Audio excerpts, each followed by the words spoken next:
Welcome to Inspire and Move, the show that inspires you to create, connect, and grow. I'm going to bring you meaningful conversations, aha moments, and all the motivation you need to up-level every part of your life. I'm Ali Aruda, founder of Inspire and Move, and your personal hype girl. I've gone from fashion school to celebrity stylist to corporate marketing to brick and mortar entrepreneurship with my husband, each time learning incredible lessons how to pivot, reimagine, and implement the steps to become successful. I am passionate about inspiring others to live their best life, a life of joy. We have the power to design a life that we love because life is too short not to. The best part is that you weren't meant to do this alone. If you feel like you were meant for more, let me ride shotgun with you, and together, let's get you to where you want to go. Hello, you guys. Welcome back to Inspire and Move. I am your host, Ali Aruda, and I have a super special guest on the show today. None other than my personal trainer, Sydnie Sandwell. Woo! Yay! Round of applause. I hope everybody is clapping as they listen to that. I think you're gonna have some fans, your fangirls listening to you and being like, "Woo, go Sid! Run through a wall, big energy!" And we are so excited to sit down. This is a nice little iced coffee chat. In case you hear the rattling of our glass straws and our super cute Amazon cups. I should obviously put those in the show notes because they're really cute. So cute. We are so excited to chat all things healthy lifestyle, fitness, mindset, routine. And where we're going to start is something that Sid and I kind of realized we had in common, that just the way we both grew up as, I'm going to use the word athletes, but it's not like, don't think football. Think more gymnastics and artistic sports. Yeah, creative athletics. That I grew up as a dancer, Sid grew up as a gymnast, and then had that kind of eventually parlayed into, were you in university? No. When you had we both had not great relationships, and this is where we're going to start the conversation. But basically we at one point bonded over how we kind of got our start pre-fitness and healthy lifestyle of not having a great relationship with food or the scale, and how we both eventually got to a point where we turned that into something more positive and really wanted to be strong and fit and healthy, strong from the inside out. So I feel like this is a good opportunity for you to tell us your story of how that was for you. Yeah. So mine was probably, when did I realize? It was probably actually high school, like grade 12. Because for me, I was a gymnast until grade 4, okay? It wasn't that long, but it was like from a very young age until grade 4. And then from gymnastics was like competitive cheerleading and dance, and like was kind of always in that space. 100% you were a flyer. I was a flyer for a bit, yeah. And then I was like, I'm going to be a bass because it's way too scary. So I was a bass for a bit. I've got knocked in the nose. But I feel like from sport, it went to the gym, and then it was kind of like one, lifestyle to the next, but just that dedication and that like consistency was built from being a gymnast and competitive cheerleader. But I also feel like that you do get a lot of like toxic traits from that without even knowing it. And it kind of comes to your adult life, I guess. But like when did I realize that I was kind of not in a healthy mindset was grade 12. And I was in a gym class. This is so like vivid, but I was in a gym class. I was doing Good Life body pump, and people around me were kind of like, you're losing weight. And I was like, no, I don't see it. Like, you're crazy. I'm whatever. But I was at the gym for like 2 hours a day, 5 days a week, like intense classes back to back. And then one day my mom said something. And when your mom says something, I feel like you're just like, shit, she's right. But I looked in the mirror and I realized how small I was. And I was like, oh, like I have lost a lot of weight, and I was obsessed, and I would cry about food. Like I would eat something and I would cry about it. And going to university, my mom's like, I think you have to fix this before you go. And I was like, I don't know what you're talking about. Like just so blind to it. But I think just having to go to university and she's like, you're going to be alone. Like you have to get a handle of this. And I was like, okay. And I just started to realize, I don't know, it was a weird thing, and it took a long time, but that was definitely the first time I like realized that, grade 12, which is so young and so crazy to think about. It is wild. And so was university for you a journey of going through those, like trying to rebuild your relationship with exercise and food and healthy habits? Yeah, I definitely think so. Because I remember going to university and I still had like bad tendencies where you'd go out to drink and you would have pizza and like I would be tipsy and have like a full, it's like also this binge eating thing too, right? Where you like don't eat enough during the day because like, oh, I'm drinking tonight. And then you go out and you have a full pizza. And then it was like to the point where I was like going up and down the stairs of my apartment building to like try and burn it off. Like not good. And I feel like that was first year university. And then I remember like going to the gym and doing Kayla Itzein's like boot camp or ebook thing. And I started to lift weights and I was like, And then you start building muscle. And then I think it was just a progressive like realization as I got older that it's not about being smaller. It's just about being like strong and having this healthy lifestyle.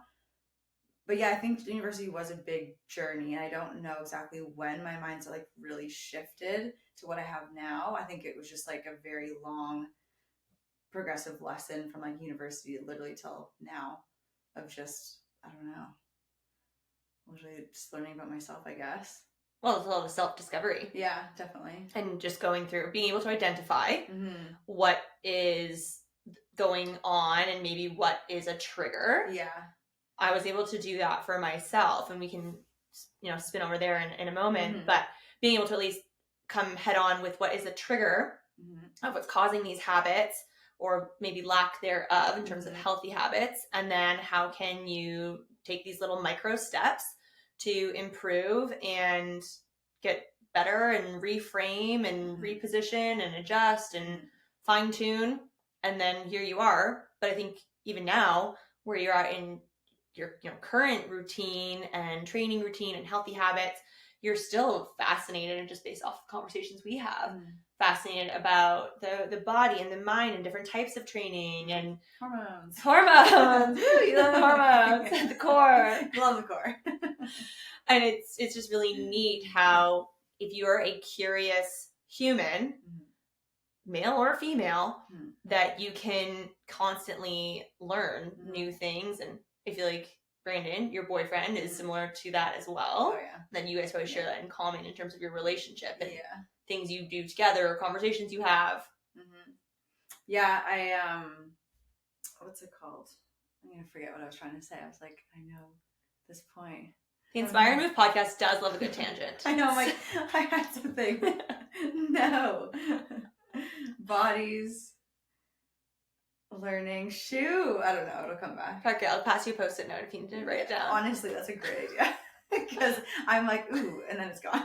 Squirrel. So my story was, I was probably about a tad older than you because I was in university. So I finished grade 12 in Winnipeg, moved to Toronto for university. And then at that time, if you've already listened to some of the Inspire Move episodes, you probably know this, or if you know me personally, following along for a while, that I lost my brother just 2 weeks before I moved to Toronto. He lived in Toronto. He lived like right close to the Ryerson campus. So not ideal. We'll just pack that up, that it was not ideal for that transition. And I think an element of my grief, and I was having this conversation last week with my friend Adele, how, the thing with disordered eating, and I would say that my relationship or lack thereof with food and the scale would definitely probably fall under a disordered eating category for that stretch of time in my life. It allows us to feel a sense of control, because then if you know that you're going to basically quote unquote fast all day, but probably more of the deprivation term, because you're going to go out and drink and then you're going to have post-bar pizza. That's already what you're setting your mindset up for. Oh yeah. And preparing for that. Yeah. And then you'll probably be, angry at yourself and punish yourself by doing more cardio or 3 times the amount of time at the gym the next day. Yeah. And it's this vicious cycle. Yeah. And I feel like even in my, working through my feelings at the loss of my brother, I was able to kind of figure out how, if I just have this, half of a granola bar for breakfast with a coffee, and then I'll wait X amount of hours to lunch, and then I'll have another coffee, and then at dinner I'm going to have rice cakes and carrots. You guys, this is what I did. It's crazy. In first and second year, probably not so much first year university, because I definitely put on those like freshman pounds. I think I was maybe like a freshman 9. Yeah. But I definitely was a little fluffier in first year, and definitely had that post-bar pizza. Yes, love.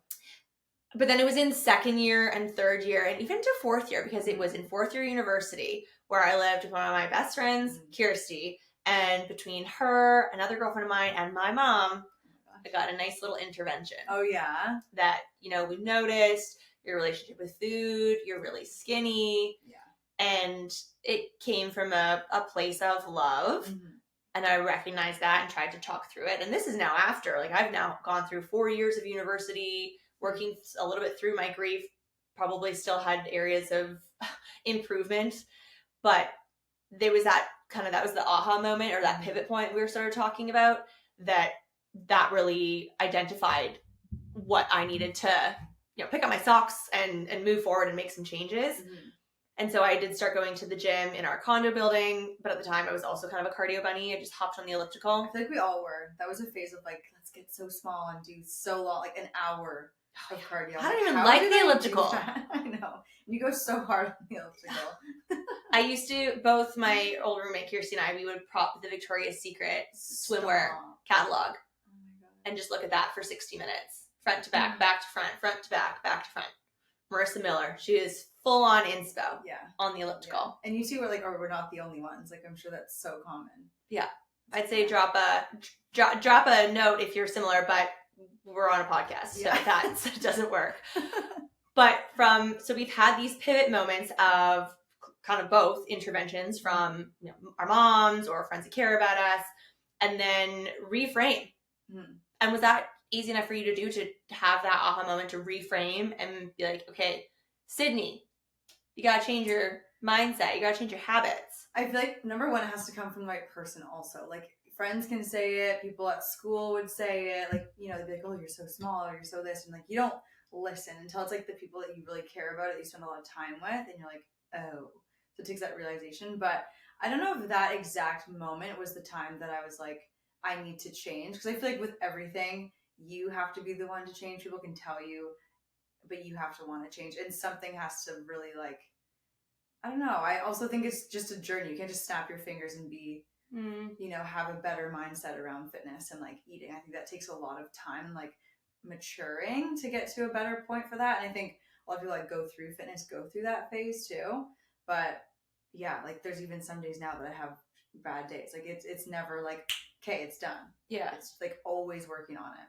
Well, and we've even said too how I think women were really hard on ourselves. Mm-hmm. And I mean, I'm certainly in the stage where a lot of my friends have children or have fresh babies, or they're in the process, like they're pregnant, and I feel like pregnancy can really be really beautiful, but then after you're really adjusting because you've carried this incredible miracle, and naturally your body's going to change.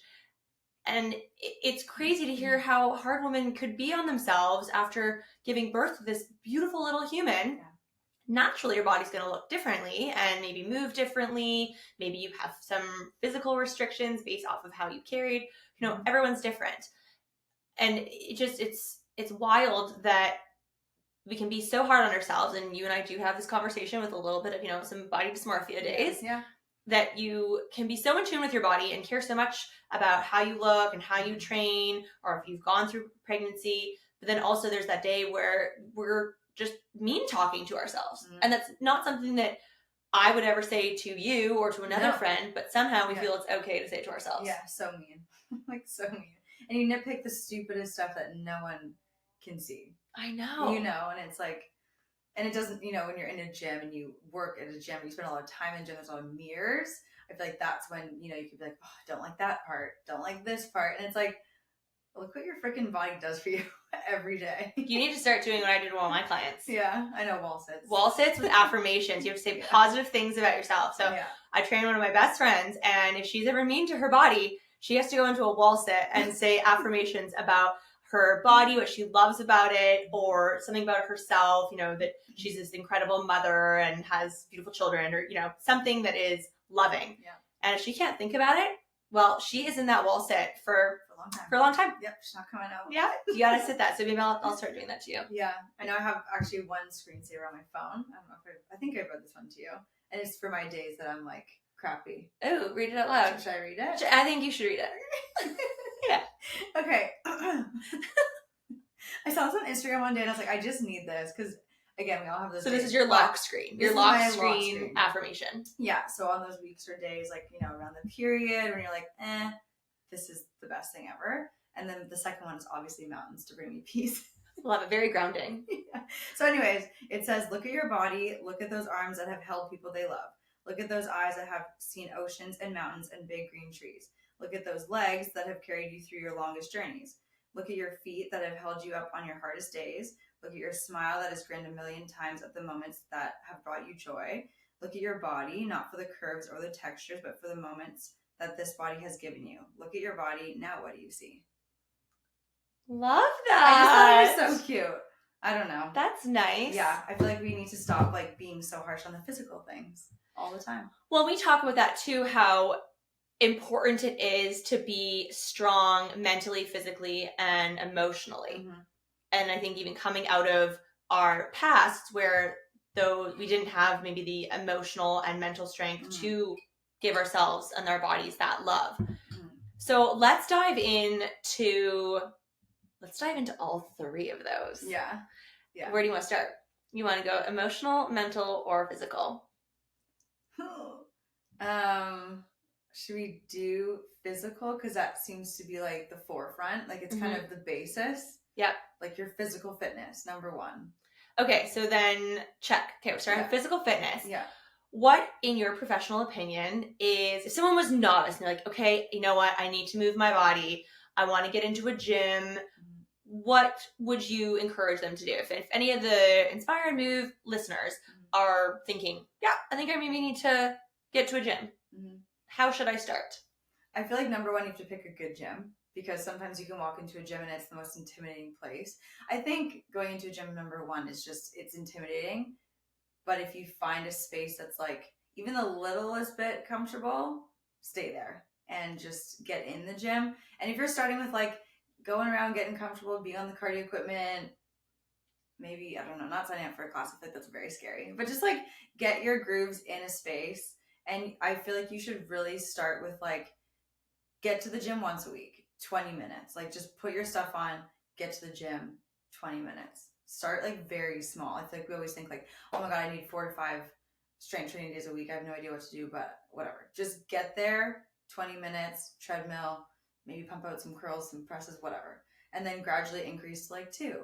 And then maybe a month later get to 3. But I would say eventually you'd want to get to 3 strength training days a week. Maybe you have 1 upper, 1 lower body, and 1 full body day. That's great. Yeah. And then what if someone is seasoned, they are committed and they're looking to really amp up their routine, and they're committed to the gym, they have a great gym they love, and they want to dial in and see more. I want to be mindful of how I'm saying see more results, because I feel like that can also have almost this toxic connotation where people think, and I mean, thanks to marketing and the news and social media, there's a lot that goes out there, and people think that they can get shredded in 30 days. Yeah, totally. Then that comes with so many different areas that you would need to have a goal of being shredded in X amount of time. Yes. But if you're looking for sustainability and healthy habits and routine and the longevity of that, you're not going to crash and burn. Mm-hmm. So that's for another thing too. Someone that wants to get more dialed in, what would that look like? Well, I would say that, everyone's very different, and some people don't have an hour to be in the gym. Some people have 45 minutes. But I would say if you are someone that is used to the gym, you want to level up, you want to be more consistent, I would say probably if you can get 4 strength training days a week, 2 upper, you can do a push-pull, kind of split, 2 legs, for sure, get your 4 strength. And then I would have 2 cardio days. They don't have to be crazy. It doesn't mean you have to be on a treadmill for an hour. Or the elliptical. Gone are those days. Well, if you like running, that's great. But you will not find either of us on the elliptical for 1 hour. Definitely not anymore. Those days are gone. No. But I personally, I love a good HIIT workout, and that could be a 30-minute. But it's nice to have one more intense cardio session, whether it's intervals, whether like if you enjoy running, that would be a 45-minute to an hour run, outside, inside, whatever. But like a 30-minute HIIT workout's amazing once a week, I think. Maybe approaching 50s, hormones are a bit different, maybe not. But anyways, and then I would say like walking too. So if you have 4 strength training days, 2 upper body, 2 lower body, 1 more intense cardio, and 1 like longer steady state cardio day. Love that. Now, just for everyone listening, just in case you're like, what is a push-pull day? Yeah. What does that look like? So push means like you're, as I'm doing the motion, yeah, I'm so visual. Just doing a quick chest press here in case anyone's wondering. A push would be like your chest, because you push the weight away from your body, push overhead, that's your shoulders, and then push away for your triceps. So chest, shoulders, triceps, they all work together. That's why you like to pair them together, because they're kind of like, they're friends. They help each other within movements, you know? Little buddies. Little buddies. And then a pull day would be anything you pull. So you have back, because you pull the rower, you pull the lat pull down, and then you have pulling biceps. You're pulling weights up. So back bis. I like to put core in there too. And that's a nice little upper body split. And then for your leg days, what does that look like? Legs, if you want to get really specific, I like to try, just because I've been in the gym since grade 12, so it's 2012. So how many years is that? It's a long time. So I like to get very specific with my legs. So I do glutes and quads one day, and then I do glutes and hamstrings one day. We're on the glute train. Glute train. The glute builder train. So Peach, that would be mine. Peach season. Yeah, but if you want just like 2 general leg days, you could just make it a lower body and don't get too specific. Just do them. And what about from a timeline? Like if people are like wanting to follow this routine, what would you say, or what would you encourage them to time block for a gym visit? Like how long they should work out for? I would say an hour would be good. You have to be efficient. Like this is an hour of no distractions. Like your phone, if you want to be very specific, you could put like a timer on your phone in between sets, and you could be in and out in an hour. 45 minutes, you can totally get a great workout. You just, again, you have to be very not distracted and very efficient. But I would give yourself an hour that you could honestly hit everything within an hour. Love that. 45 minutes, go like circuit style maybe, or do more supersets, just like. And then from those HIIT days, because those are more higher intensity, that's more reasonable to be like a 30-minute express class, or 30-minute circuit that you design, or if you work with a trainer or a class. Yeah. That could be great too. Yeah, and I think most of these sessions too, like an hour could include like your glute activation for your lower body days, plus your workout. Like, yeah, and same with those HIIT days. You have your warm up, whether it's like a little walk on the treadmill first, do some activation, and then your HIIT workout, and then a little cool down. Like that whole thing could be an hour. I was just going to ask you. But working is 30 minutes for HIIT, 20 to 30 minutes. How do you feel about warm ups and cool downs and stretching? Oh my God. I'm obsessed. Okay, I come from a place of injury though. And I think that I see these things on Instagram all the time. That's like, if your birthday or if your birth year is a 19, if it starts with a 19, you should be warming up and cooling down. And I couldn't relate more, because I feel like as I approach my 30s, like everything just gets sore. You know, I need some joint supplements. Yeah, clearly. Welcome to the club. I love how Sid talks about how she's, you know, getting old. Meanwhile, she trains me and Matt, 37 and 40, where we come in and we're like, oh my God, my back. Oh, I did not sleep on my lower back. Oh, my right glute. But I feel like, you know, in your 20s, you're indestructible. You're just like, there's no injuries. Like, I'm fine. And now I wake up, I'm like, ooh, I feel that. So if you had a message to, I'd say that your younger self, but even anyone, maybe even listening in their 20s, in their 30s, 40s, 50s, would you say that, would you want to encourage them to warm up? 100%. Like, it doesn't have to be long, 5-6 minutes of like, you always want to start with a nice little dynamic stretch, which means moving your joints through the range of motion. Static stretch would be like, I'm going to bend over and touch my toes and hold. We're not doing that on cold muscles. You want like a high plank lunge with a twist, and you're rotating through. Like, that's a dynamic moving stretch. You need that first. This. And then we're getting nerdy. And then you do some banded activation for like your glutes or whatever, your upper body. And for that band, like it would be like a resistance band. Yeah, resistance band, like booty band. Yeah, some glute kickbacks, side things. Check my Instagram for some good warm-ups. Yeah, and we're going to link your Instagram in the show notes. Yeah, but I think it's very important, because you really need to like fire up the muscles and get them ready. Like, you can't just go on cold muscles and get right into it. I feel like that's just asking for a problem.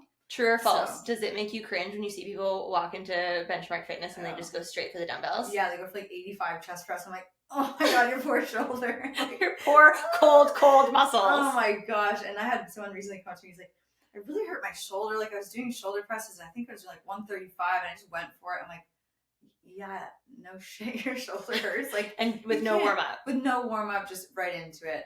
And I just feel like injuries are so annoying. And of course, everyone's like, I don't have the time to warm up. You do have the time. Do you have the time to be injured? No. Do you want to be out of the gym for 3 weeks to 6 weeks? No, you really don't. So take 5 minutes and do it. And cooling down, 6 minutes, same thing. 5 to 6 minutes, a little micro stretching changes your life. Or like a cool down walk. Cool down walk. On the treadmill or outside. We need a cool down walk to go get a coffee. Yeah. And then come back and do some stretching. Yeah, and I feel like even yoga would be amazing. Like I would love to add that into my schedule because I feel like everyone would benefit from yoga. And it's one of those things you just skip over because you're like, oh, I'm just stretching. But the more mobility you have, the better your lifts are, the better you perform. So it's like, you really should be prioritizing that. So that should be a goal. That's something that, not from a yoga standpoint, but that I go see our physiotherapist. She's a high performance physiotherapist and have gone in strictly for no injury, strictly proactive rehab with a large focus on mobility for longevity. And I want to perform at my optimal level as just an active 37-year-old woman, and I want to be able to train harder and faster, better, stronger, and doing these things that help support that. But I feel that so many of us, even, I'm also a personal trainer, own a gym, Sid, personal trainer. I feel like we're having this conversation and probably also both know each other well, that we're like, well, we also have so many areas of improvement that I could totally add more cool downs, or I also would love to do yoga, or I was in a really big Pilates routine for a while. Yeah, that's cool. And miss that. But then you look at your calendar every day or every week and see that, oh, not sure when that's going to fit in. I know. But that's also one of those things too. I feel like we're so programmed to be like, go, strength, like intense workouts all the time, and it's like to take a day for yoga seems crazy.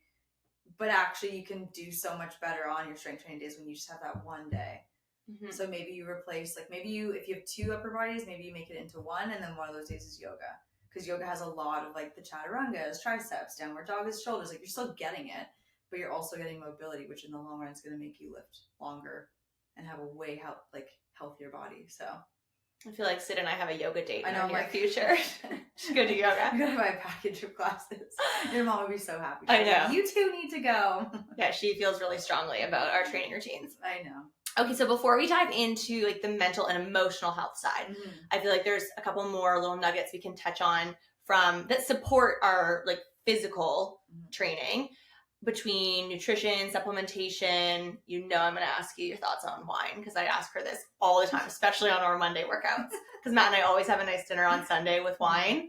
And so we have this conversation a lot, so we'll touch on that as well. Yeah. So what's your thoughts from a nutrition standpoint? And you sort of said we were going to keep this very high level of not being nutritionists, dietitians, scientists, anything like that. There are so many great shows that can really niche down and go into those topics. But we wanted to chat more from a healthy lifestyle standpoint. And we're at Benchmark, we are so passionate about being a lifestyle gym and having just a good balance between your workout routines and your social life, date nights, holidays, introvert time. So what are your thoughts from a quote unquote diet and nutrition standpoint? Also, I just had this little tidbit from the from activity. Just circling back. Just really quick squirrel. Okay. Also, physical. If you're not a gym person, that's also fine. You could find physical fitness in tennis and pickleball and Pilates and yoga. It's not just the gym. I was I feel like that's a little good message. Yeah, you don't have to be a gym goer to be a physically fit person. Fair. Okay, back. Okay. Back to nutrition. Yeah. So nutrition, I'm not a nutritionist. I'm not even a nutrition coach. I have no certifications, just personal experience. I'm a very, I think I've worked very hard. I know I've worked very hard to become more balanced in nutrition, because I feel like food, as Ali said before, you can control that, and it's almost one of the only things in life that you can truly control of what you consume into your body. So that's a very like powerful thing. And I feel like I am quite lenient on nutrition, and maybe that's like I could always be better, but I also like to enjoy life and I don't want to say no to things. And that's taken a long time to do. Mm-hmm. But I think my viewpoint on nutrition is like there's so much more to life than having a six pack. Like I always say that. I'm like, if I want to go on vacation, I'm not gonna have wine and a croissant. If I'm on my period and I want a freaking chocolate croissant, I'm going to get one.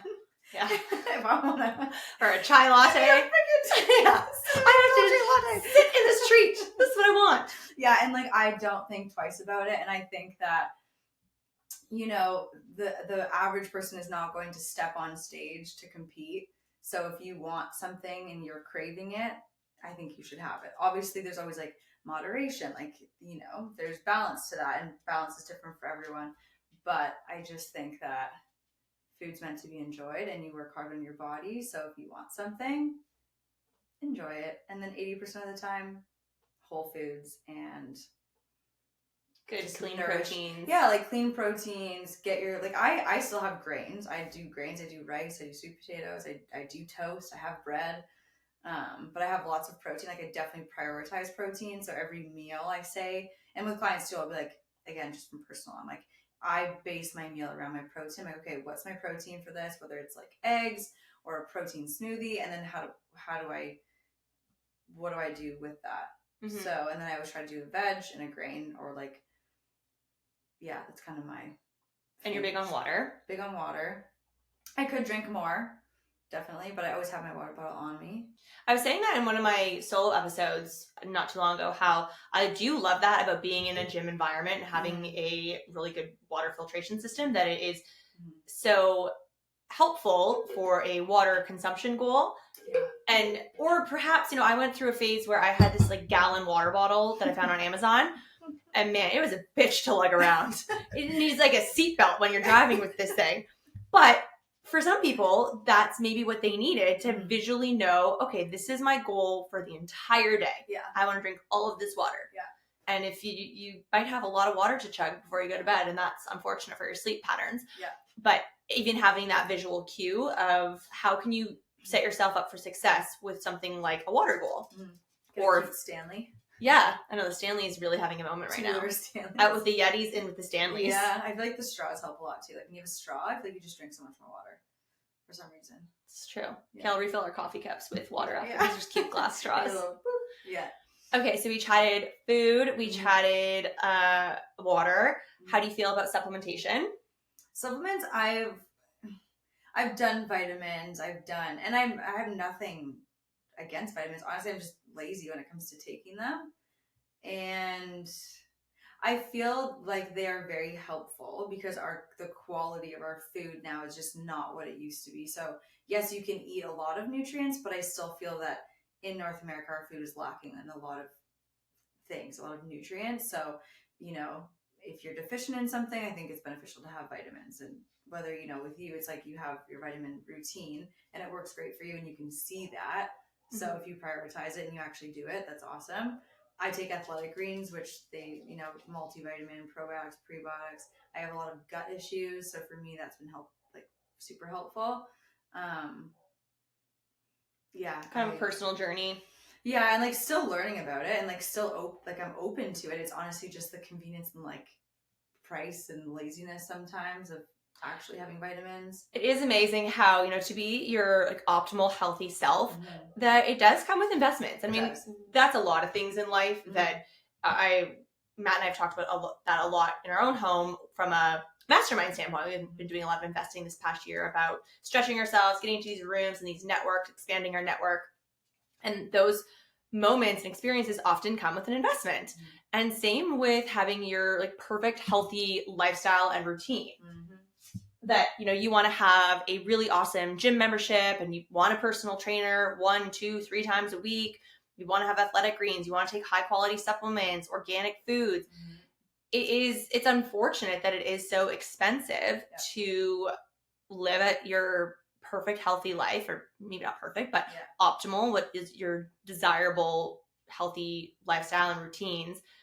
But then I think it also comes down to choices. Yeah, like priorities. You know, Yeah. you and I, we both love going for coffee. Yeah. And yeah. that's not something I'm looking to take out of my routine because it brings me a lot of joy. Mm. But if someone were to want to really dial in on their expenses, of like, hey, where can I cut? Like, can I cut?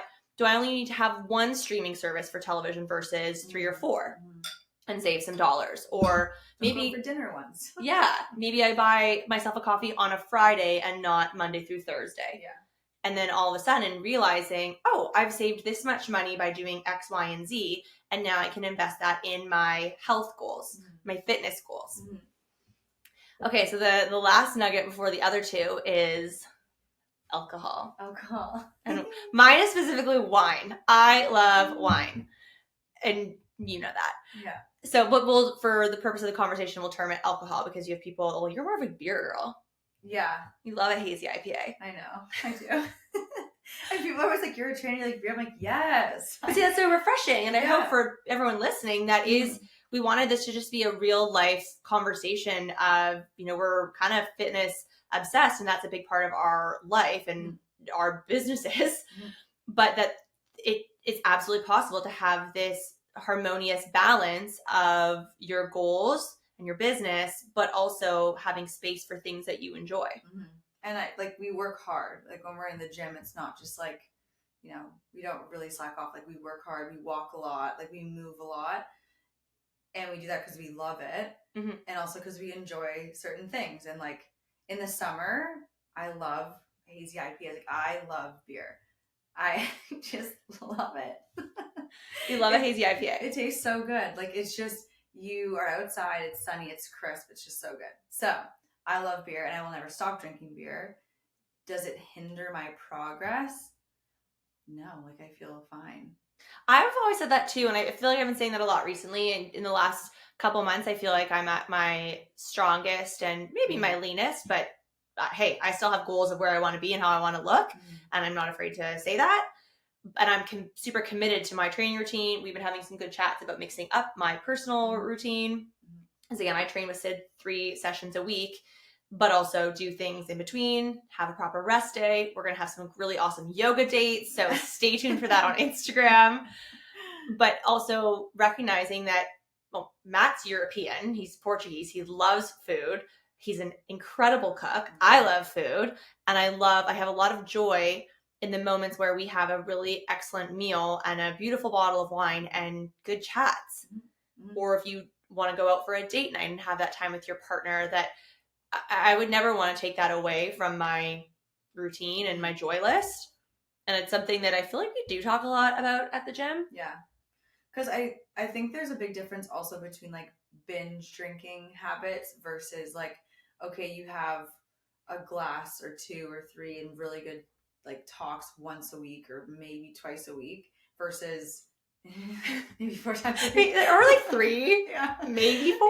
Yeah, but like, you know, compared to, you think of university days or even like early 20s when you're going out to a bar and you're having shots and you're having, you know, after the bar pizza and you wake up and you go for a huge brunch. Like, I think that's a lot more impactful. Obviously, like, they're showing that there's so many like negative effects of alcohol, but I feel like if you have, again, like moderation and it's something that you enjoy, everyone's different. Some people feel great not drinking at all. Some people love it. And I think you can work around that to still see progress and to still feel great, but keep that in. Like, you just have to be mindful of how and what you're consuming. And I think even knowing your limits too. Yeah. That it's not kind of going back to what you're saying about what the binge drinking, that's more probably like a phase of one's life. Yeah. Definitely. Potentially. But how, you know, we can have on our date nights in, maybe we'll start with a cocktail. Like maybe we do love a Negroni. So maybe we'll have a Negroni outside by the fire. And then over a period of hours, share a bottle of wine and water, maybe a tea before bed, and then call it a night, go to bed, make sure we're still having ample amounts of sleep. Yeah. Yeah, that's huge. I find for me, that's actually, if I don't have, and let alone if it's the same nights of like some wine consumption and not a great sleep, it's more of the sleep that affects me than the wine. Yeah. Or at least just say that because I do love wine and I try to defend it. Yeah. It's fine. It wasn't the wine. It wasn't the wine. I went to bed at 1. Yeah. Okay. And I also think there's a lot of really, well, we were saying earlier how there is this kind of phase right now of people being sober curious. Yeah. Which is interesting. It is very interesting, and I think it's great. I think a lot of people are realizing that like drinking was a crutch for them, or maybe it was something that they had a lot of anxiety for, and they went to group parties, and that's what made them feel better. Like, I know I was one of those people. Like, I'm not great in big groups. I get really nervous in big groups. So for me, for a long time, I was like, well, if I have some liquid courage, so I think people are just kind of like figuring out that they just, I don't know, they're like learning about themselves. It is neat to see all the options now. It's so cool. Like non-alcoholic, sparkling wine, Riesling, Pinot Noir. I think I said sparkling. The beers. It is really cool. And so there is excellent support there as well. Or if you, replace one of your wine nights with a non-alcoholic option, and you can still get that experience of enjoying things. Like, I actually like to drink my kombucha and my mocktails in wine glasses. Yeah, I know. I've been doing that too. Just so fancy. I get that from you. I'm like, ooh, you gotta romanticize the kombucha. That's right. You gotta romanticize your life. Yeah. Okay, I feel like that's a nice segue into emotional and mental strength as well. Totally. And how those are also important pillars in a full harmonious strength pillar. Yeah. I don't know if that made sense. Strength pillar? When I was talking about different pillars? Let's talk about emotional health. Well, I think it's more recent too that I've been seeing, they say emotional fitness. Love that. I think that's cool because a lot of us, myself, like I got into fitness because it's so good for your mind. And I always say I would be crazy if I didn't work out. So then it was like mental fitness. Love that. And it's so true. Like physical makes you feel good, but then that's only one part of it. And I think once you start to experience like how you feel post workout, you're like, oh my God, I feel so good. You want to run through a wall. Run through a freaking wall. Woo! Feels so good. Yeah. Like it is wild, the endorphins that you get. And I think that's what I said on one of those earlier episodes, that you could come into the gym. And again, I'm obviously really biased for our gym. There's super positive and good vibes in the gym that absolutely helps. Oh yeah. But make no mistake that doing the act of a full training session or a full workout, the result of that is, yes, you feel great physically, but how your mind feels and your mindset. And then you layer that on with good conversations and good people. It's just like this really great combination. Yeah, I think it kind of, you start to see how good you feel, and then I don't know why, you just start looking deeper and you're like, oh, how can I improve this too? And then it turns into this like mental fitness. And I think it's cool now that so many people talk about like therapy and people are open about it, and everyone's been through trauma. So it's like, then you start to look at that, and that's emotional or mental fitness. Kind of both. Yeah. Being able to channel those feelings that you are experiencing or sitting on, or if it is a trauma that you're working through. My gosh, I've had so many deep chats in the gym. Like that's what I mean. Like community helps you get through that so much. And I think everyone goes to the gym to feel good. And then that brings very like-minded people together. And then obviously like Benchmark is a very special community. But yeah, it's very cool like the conversations you have and how you grow just through those conversations from people in the gym. Like it's actually a crazy thing that fitness brings. I was reading something in the book I'm currently reading, Be Seen by Jen Gottlieb. You guys, this book is amazing. Highly recommend. Also want to link that in the show notes. It officially launches on October 31st, but you can pre-order it now. And she had some excellent chapters about community and how it is really a human need, that we crave human connection and good conversation and obviously friendships and maybe a life partner, that the power that can come from community and how that can support something like a healthy routine with that physical fitness, mental fitness, emotional fitness, or having, just common conversations about what books are you reading or what podcasts are you listening to that support your overall goals of feeling really good. Anything to add to that? I don't know. Your mind's going. Kind of like your mental fitness. Like always kicking in. No, I just think they go so hand in hand. It's cool the mental effects you get from exercise and community. Yeah, it's very cool. I think it's really neat when you kind of get into a awesome flow of how you feel, and also very in tune with yourself of wanting to improve. And you have like the David Goggins is like so fascinating to me of how he is so dedicated at pushing himself. Oh, yeah.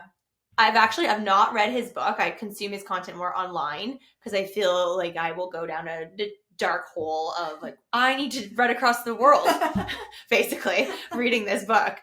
But he is a fascinating human that is so dedicated at raising the bar on himself. Yeah. And I think that is really cool for us as individuals, that if if this does feel aligned for you of how you want to feel mentally, physically, emotionally, that you can always improve. You can always get better, try different things, invest in different things. Mm-hmm. Literally always. Like I've been in the gym for 15 years and I'm still learning. Like that's crazy. And it always changes. You change, you want new things. And I feel like recently, like my boyfriend's super obsessed with David Goggins. He's very like all or nothing mentality. And but like it's so like the dedication's next level. And I feel like mental toughness, I guess that's kind of like mental. Yeah. You have to. If you're doing yeah, like these crazy records of pull-ups or yeah, chin-ups. Yeah. And like I feel like you start to get to that when you strength train too. Like you realize that you can push through hard things. And like Kendall Toole on Peloton's always like, life is hard. You can get through this. Life like, is hard. And it's weird how, when you're in the gym and you're like moving weights or you're challenging yourself in a HIIT class or you're running, you're like, oh, I don't think I can do it. You're like, no, I can do it. Like your brain tells you can't before like your body does. And wait, is it opposite? Your body wants to stop, or your brain? Your brain. Probably physically you want to stop, but then your brain will kick in to be like, no, you got this. Yeah. You're doing 2 more, and that's it. Yeah, so your body stops before your brain does, and then you think that you can't push, but you actually can. And I feel like once you experience that, it translates into like so many other areas of your life, and just overall growth. Yeah, your growth and your gains physically, but your mental acuity as well, that you're just strengthening that muscle. And a lot of people in the personal development space will talk about that as well, how your brain is muscle and how you want to strengthen that muscle by reading and podcasts, maybe you're into TED Talks, but just always expanding and evolving and being the best version of you. Yeah, you can always get better, so that's cool. Yeah, I love that. Journey. Anything else you want to share with our awesome community of listeners? I don't know. Do we hit everything? Nutrition? Maybe this is just a part 1. Maybe you're going to have to come back for some more. It's so fun. I feel like we could talk about this forever. Obviously, I know. We're both very passionate about it. Passionate. Yeah. We love fitness. We love fitness and feeling good and living. I always say I'm so passionate about living a life of joy and doing things that make you feel good. Because life's too short not to. And I feel like actually on that is like the lifestyle component of how like it's not a sprint. And I feel like you really, as you mature in the gym, as they say, or like you just mature in life, you realize that how beneficial doing the things now will benefit you for like the rest of your life. And I feel like as a trainer, I really like to push that. Like it's not just to fit into a dress in a month, it's like you want to be able to pick up your kids. You want to be able to, I don't know, grandkids. You want to be able to wakeboard till you're 90. You want to run till you're whatever. Like it's a non-stop journey. And so when you even touch back on, you don't go to the gym one day and you don't beat yourself up over it because you know that this is like a lifetime. Same with food. Like you have one day of food where it's not perfect. Okay, well, whatever. Get up, do the same thing the next day and get back into it. Like that's not detrimental. So that's even a component of self-love. Yeah, definitely. Of having that respect for yourself or your household, if it's, you're a couple that's on vacation and just, having that space and grace for yourself that, I'm traveling today and I'm okay with that. Yeah. I'm going to have a glass of rosé upon landing in the sunshine on this patio looking at palm trees and the ocean with my partner. Yeah. It's going to be fun. And we're going to go out for dinner tonight. And I think we're going to share pizza and pasta. Hell yeah. And it's going to be great. And I might take the bread basket and that's okay. I love bread. So do I. So do we. Yeah. And like same thing with, you have kids, you have people have busy lives. So I don't know. I feel like the whole lifestyle thing is just like, don't beat yourself up over it. Like if it's one day, if it's a week, whatever, life is busy. Get back to it. It's short and unpredictable. And you should just have a lot of grace for yourself and a lot of love. Yeah. Just do the things that make you feel great. I love that. Now, where can everyone find you? On Instagram and TikTok. Love that. Instagram is Syd Sandwell Fit.